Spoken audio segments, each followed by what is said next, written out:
kita tanya langsung ke pihak ekspedisinya, apakah benar barang ini udah nyampe gitu kan. Mereka jawab nggak ada barang sampai. Udah nangis-nangis sih di situ sebenarnya, udah ngerasa kayaknya ini udah hampir pasti kita kena tipu deh gitu.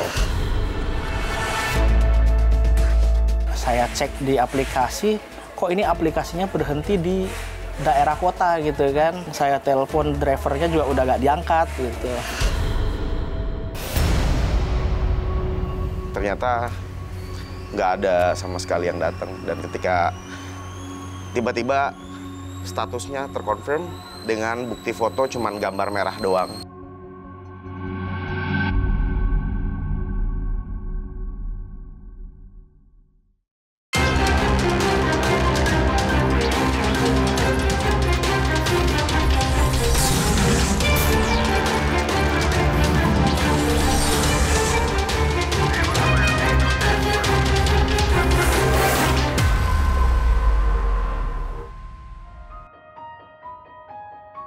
Sejumlah pengguna jasa layanan pengiriman barang online menjadi korban penipuan oknum kurir. Para kurir gadungan ini menyamar menjadi pengantar barang, lalu membawa lari barang milik konsumen. Justru menjadi modus penipuan bagi driver yang nakal. Bagaimana masyarakat bisa mengenal dan menghindari aksi pencurian barang oleh kurir? Simak liputan selengkapnya agar Anda tak menjadi sasaran berikutnya.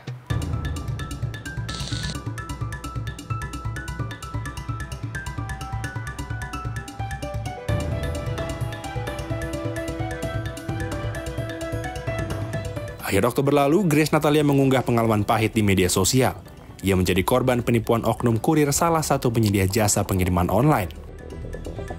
Kejadian bermula saat Grace hendak mengirim puluhan CCTV pesanan pelanggannya di Surabaya, Jawa Timur. Penjual barang elektronik ini mengirim barang dari tokonya di Harko Mangga 2 ke kantor ekspedisi di Kapuk, Jakarta Utara menggunakan kurir online. 19 atau tanggal 20 gitu ya, seingat saya. Seperti biasalah, kita kan jualan barang, lalu barangnya kan udah dipesan dan udah dibayar juga sama customer kita.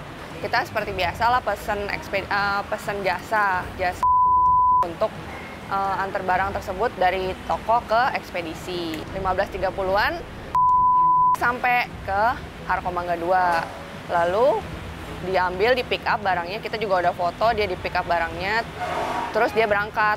Tapi kok 30 menit kemudian udah sampai, padahal dari Harko Mangga 2 ke Kapuk kan jauh ya. Awalnya Grace curiga, lantaran jarak tokonya ke lokasi ekspedisi di Kapuk, Jakarta Utara biasanya ditempuh lebih dari 30 menit. Grace sempat menanyakan ke kantor ekspedisi, namun barangnya belum sampai.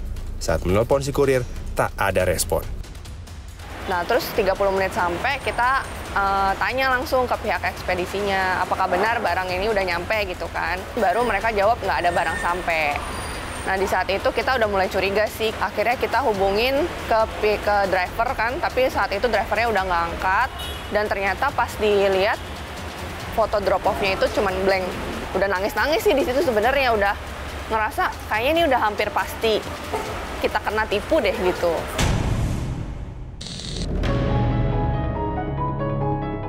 Akibat penipuan tersebut, Grace mengalami kerugian 30 juta lebih. CCTV-nya itu senilai 31.500.000, itu isinya ada CCTV sekitar 20 lebih, NVR-nya ada 2, ada hard disk-nya dan perlengkapan yang lainnya sih. Kami bertemu korban lainnya, Rido, pegawai toko komputer di Harko Mangga 2. Awal November lalu, Rido ditipu oknum kurir online saat menerima pesanan beberapa barang dari seorang pelanggan. Rido mengirim barang menggunakan kurir online langganannya. Jadi ada customer, dia pesen barang, biasanya pesen barang, dia transfer langsung kirim gitu kan. Nah ini untuk pengiriman saya biasanya pakai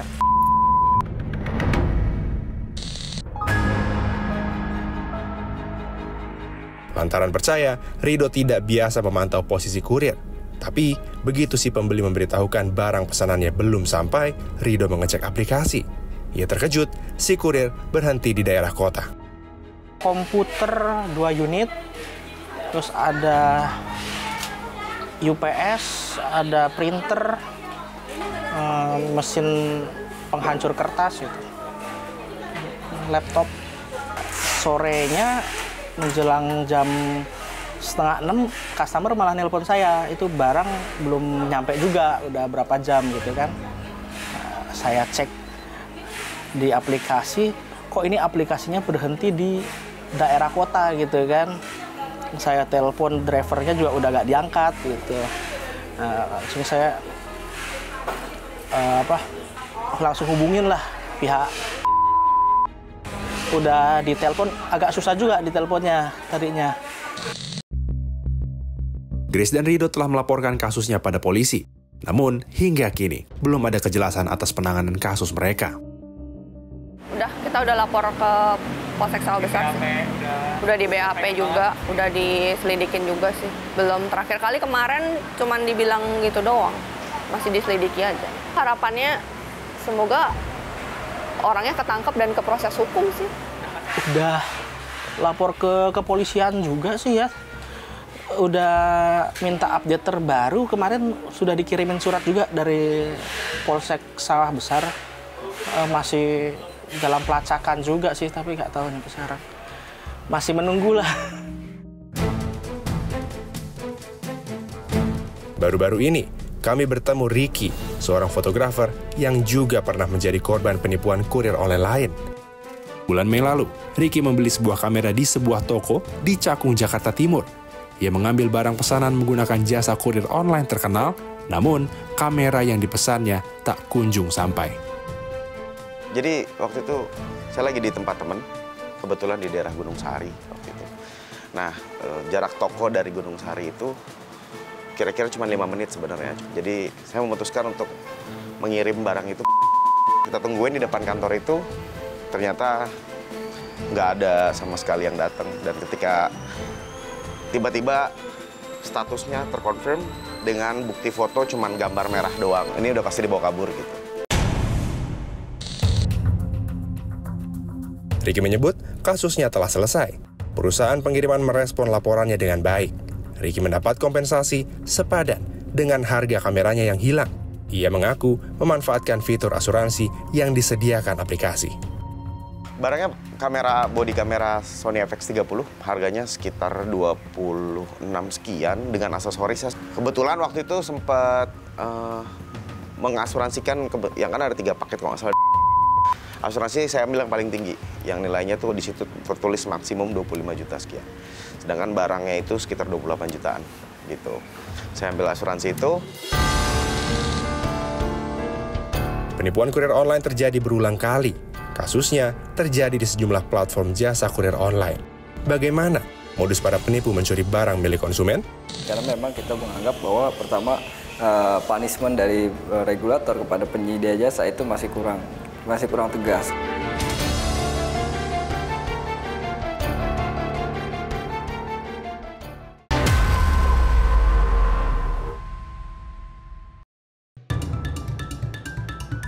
Mayoritas penipuan itu faktor utamanya itu jual beli akun, Mas. Kenapa kasus ini berulang terus banyak hal ini? Karena memang kita menganggap bahwa pertama punishment dari regulator kepada penyedia jasa itu masih kurang tegas. Para pelaku pencurian atau oknum kurir jasa pengiriman online bermodus memasukkan data akhir pengantaran dalam aplikasi. Salah seorang korban, Grace Natalia, mengungkapkan saat kejadian barang kirimannya tiba-tiba sampai di tempat tujuan. Grace yang curiga lantas menghubungi penerima barang, namun ternyata barangnya belum sampai. Saat 30 menit dia sampai itu kita udah curiga banget sih. Kayaknya kok 30 menit sampai ke Kapuk. Tapi kan masih positif thinking gitu ya. Oh mungkin emang jalanan lancar atau apa gitu. Jadi pas kita tanya ke pihak penerima, ternyata nggak nyampe barang. Udah itu baru mulai curiga. Grace kemudian menghubungi perusahaan jasa pengiriman. Grace ingin mengetahui posisi sebenarnya barang yang ia kirim. Namun, Grace merasa janggal dengan hasil pelacakan yang diberikan pihak jasa kirim. Kan setelah kita email itu udah email ke kita ya, email ke kita trackingannya. Itu trackingannya ternyata aneh sih, rada aneh sih emang. Jadi kurang ngerti juga deh. Janggal. Iya, janggal. Mengetahui dirinya menjadi korban pencurian, Grace mengajukan keluhan. Korban diminta pihak jasa kirim untuk menunggu selama 3 hari. Korban kemudian diberikan kompensasi, namun jauh dari nilai barang yang telah dibawa lari. Terus kita langsung kontak, katanya suruh nunggu 3 kali 24 jam. Dari awal mereka menawarkan ganti rugi sebesar 2 juta. Barang yang dibawa itu senilai 31.500.000. Rido melapor ke perusahaan pengiriman. Setelah beberapa waktu, Rido mendapat ganti rugi 2 juta rupiah. Jumlahnya jauh lebih kecil dari nominal ganti rugi yang tercantum pada aturan perusahaan. Sekitar 35 juta ya. Nggak nutupin sih, jauh. Ganti ruginya cuma 2 juta. Sedangkan di keterangan itu saya baca sekitar 7,6. Dan itu saya tahu setelah ada kejadian gitu.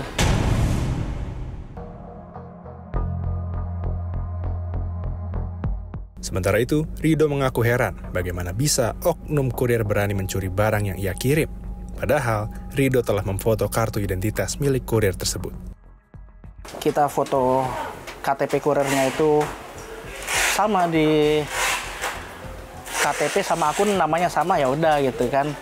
Nah, kita minta pick up, bukti pick up di aplikasi saya juga sudah tertera, sudah di pick up sama drivernya. Sama seperti Grace, Rido juga melaporkan dugaan tindak pidana pencurian kepada pihak jasa kirim. Rido diminta menunggu hingga akhirnya membuat laporan ke polisi.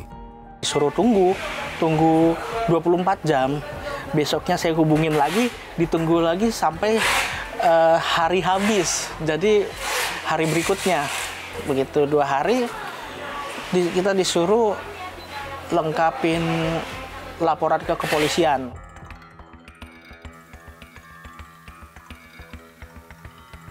Tim sasaran berusaha mengetahui aturan dan regulasi pengantaran barang dari pihak perusahaan jasa pengiriman. Namun, perusahaan belum dapat memberikan tanggapan. Kami hanya dapat menemui koordinator forum komunikasi pihak jasa pengiriman, Andi. Koordinator menyebut banyak kasus dimulai dari jual beli akun di media sosial. Oknum kejahatan memanfaatkan kemudahan mendapatkan akun ilegal dan dijadikan celah pidana. Mayoritas penipuan itu faktor utamanya itu jual beli akun, Mas. Iya, itu saya pantau gitu ya, saya perhatiin oknum-oknum yang melakukan jual beli akun gitu. Setiap ada kasus yang kita diinfokan dari kantor gitu, kita telusurin. Ya itu tadi faktor utamanya memang jual beli akun. Jadi agak sulit gitu untuk ditelusurin gitu.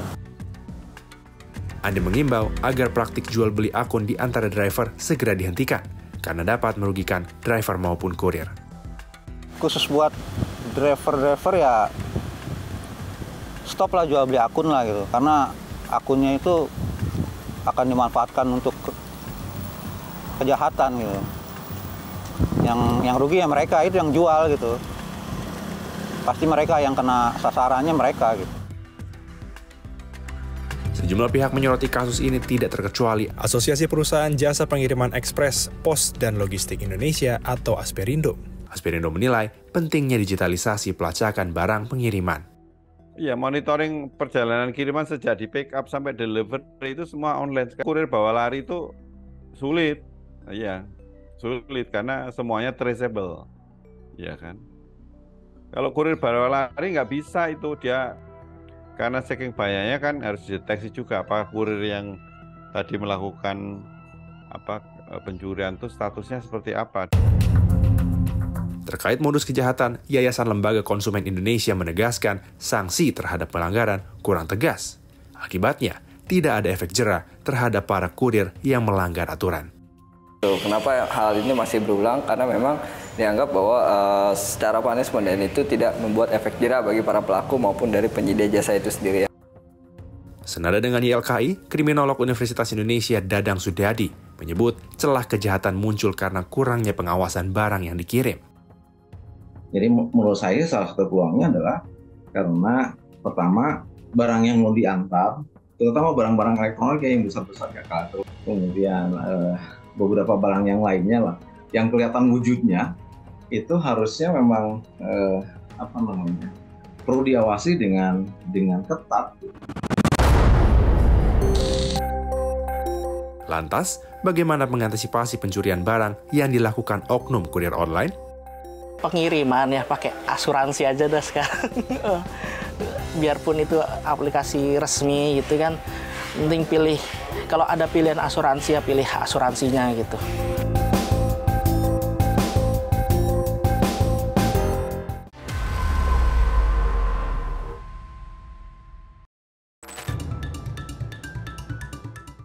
Sejumlah korban pencurian kurir pengiriman barang online tidak mendapatkan ganti rugi senilai barang yang hilang, seperti yang dialami Grace dan Rido.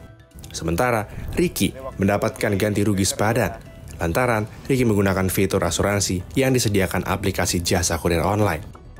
Kita juga udah ngasih asuransi, maksudnya mengasuransikan barang itu, ya bagaimanapun kita harus dapat hak kita gitu. Itu aja sih. Belajar dari kejadian yang dialaminya, Rido akan menggunakan aplikasi jasa kurir online yang menyediakan fitur asuransi. Ya, kalau pengiriman ya pakai asuransi aja dah sekarang. Biarpun itu aplikasi resmi gitu kan, penting pilih, kalau ada pilihan asuransi ya pilih asuransinya gitu. Kalau itu kan nggak ada sama sekali pilihan asuransi, jadi ya customer mau gimana, ikutin aja. Pelanggan sebaiknya mengasuransikan barang kiriman yang harganya mahal. Artinya, perusahaan perlu menyediakan fitur asuransi di setiap aplikasi agar pelanggan mendapat ganti rugi jika barangnya hilang atau rusak. Barang yang high value, nilainya besar itu sebaiknya harus diasuransikan. Karena kalau tidak diasuransikan, kita hanya memberikan ganti rugi maksimal 10 ongkos kirim menurut regulasinya seperti itu. Guna mengantisipasi pencurian barang yang dilakukan kurir, pihak penyedia jasa kurir online perlu meningkatkan pengawasan terhadap kinerja para mitranya. Bahkan bisa dimulai saat merekrut mitra.